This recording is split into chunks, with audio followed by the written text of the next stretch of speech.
because I've always been a community guy. I always loved working with kids. I graduated with a degree in secondary education. I am a teacher. And working with inner city kids is where my heart was because, I was definitely coming from there, and I definitely understood that there's just not enough there and not enough people giving back there for these kids. They needed direction in terms of, okay, well, I'm aspiring to go this other level. What should I be doing? What should I be doing in the classroom? What should I be doing, skill-wise, socially? How could I even prepare myself to, adjust from going from Canada to the U.S.? There was no one to guide these kids like this, and no one was going to do it. So I said, okay, you know what? I'm going to have to do it on my own. In 1995, Wayne began running programs and clinics to help city basketball players. 3 years later, he knows all too well the pitfalls of life in the inner city. These kids are in an environment that's rough, where they're dealing with a lot more issues like gang issues and, violence issues and just, money issues, make sure they can eat and get on the bus from day to day. Like there's a lot of social issues there that inner city kids are dealing with that you have to be sensitive to. If you're in an area where you need to achieve, in order to be somebody successful, it's kind of a good thing, but every day it's like you see a lot of people who could have made it, but they never made it, so that's why it's good to have like positive role models around where they can say, you don't need to sell drugs. You could have an option of using your athletic ability and your academics to get you what you want in life, rather than just... Going the extra mile is something that encompasses all aspects of Wayne's life when it comes to inner city kids. He keeps long hours from his many different commitments to help children. To him, they are a part of his extended family. From the time a child enters my life, and that's not even my basketball program, but I always tell them, look, you're my brother, you're my son, you are part of me now. This openness is not just expressed on the basketball court, but in many different outlets. One way is through his job as a teacher at Lawrence Heights Middle School. Are they, you think they're a good thing or a bad thing? No, sometimes it's bad. Veronica, you think they're good? I view any and every child the same way, that I have responsibility to them, to be there for them, to help them, to assist them in any way possible. You ever heard that term before? Yeah. Cyber chat, is it called? Cyber chat? Yep. Okay. If I don't, I can't, there's no guarantee that someone else will be there for them. Okay, so what's happening so far? Every week on Saturday, Wayne takes part in a mentorship program for inner city kids. My philosophy in dealing with them is just being real with kids. I let you into my life. We go walk the mall, go shopping. It's very key, especially with the type of kids we work with, that they really need a positive figure in their life.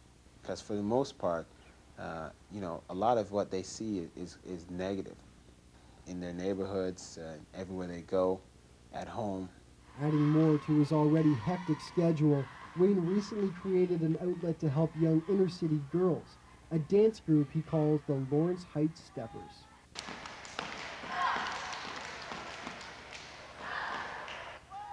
Basketball is the best activity in terms of keeping kids out of trouble.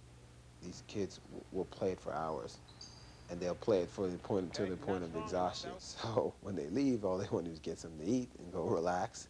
So again, that's more time these kids are spending away from the streets and away from some of the obviously poor role models that are out on the streets. Wayne feels that in the past he may not have been such a positive role model. One reason he strives so hard to be one now, the idea of family, of being someone children can look up to, became more important than ever to him this past summer. For in the blink of an eye, his life changed forever. We used to always joke in my family that, death never seemed to visit our doorstep. My younger brother, definitely an easygoing guy. Brian, this past August, he passed away on the basketball court. He had a heart disorder that he wasn't aware of. I don't know, it's like, it just didn't seem real. It didn't seem real at all. Being his older brother and being someone he looked up to, I was not the kind of role model for him that I needed to be. Once that reality hit me, I looked at every kid and I was like, you know what, this is God giving me another opportunity to be a role model, to not being a stumbling block for anyone. I remember, I think I returned to practice. It was the next day. I was inspired to get back in there with those kids and not miss a beat with them. It doesn't just help city kids. George Kraus coaches his son Chris at Markham High School outside Toronto. Every week they make the trip into the city to be a part of the Ball Hawks. I like Wayne's philosophy because it's more than just getting on the court playing basketball. There's a lot of skill development. Probably half to two-thirds of the practice is skill development. We respect him so much because we know he's been there, and we're trying to do what he has done throughout his life and get ahead in basketball and get to the next level. Wayne's Toronto elite development is merging with that of Roe Russell, a successful local coach who's been running a similar program. Wayne and Roe were rivals before, causing a split among the city's top players. But for the good of the kids, they decided to put aside differences and merge under the new name of Grassroots Canada. Well, what appealed to us while we joined forces was we just felt that, there was no real reason why we should be competitors. I'm helping kids, he's helping kids. We should be friendly. He really cares about the kids, loves developing kids, loves giving what he has to offer. Since the start of the program, Wayne has helped dozens of players realize their dreams of a Division I scholarship. Wayne Smith's at Duquesne. He's one of the top players in the country. Steve Morrison went on to Weber State, and Carl English and Phil Martin there at Hawaii, and Muhammad Lasage, he's at Louisville, just on and on, just tons of players that came out of this community that passed through our Ball Hawks program. Although Wayne is proud of his graduates, he lights up when discussing some of the stars of his current team. Tristan Martin's another phenomenal player. He's by far the quickest guy I've ever seen. Andrew Carpenter is another player. He is the best defender in the country.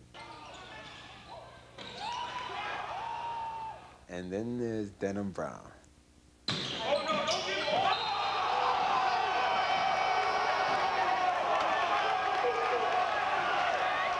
By far, he is the most talented player in the country. Denham Brown is considered by many to be the best player to come out of the city of Toronto in years, a unique talent who's become the star of Wayne's program.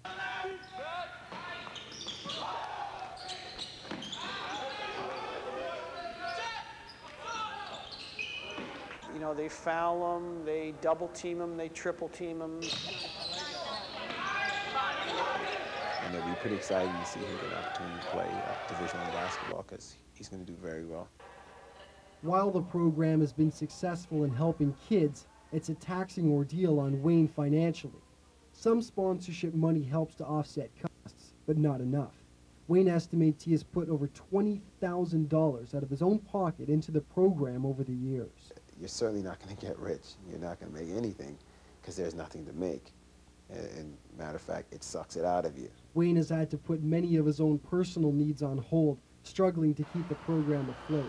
He crisscrosses the city from event to event by public transportation, unable to afford luxuries such as a car. But they are sacrifices that don't go unnoticed.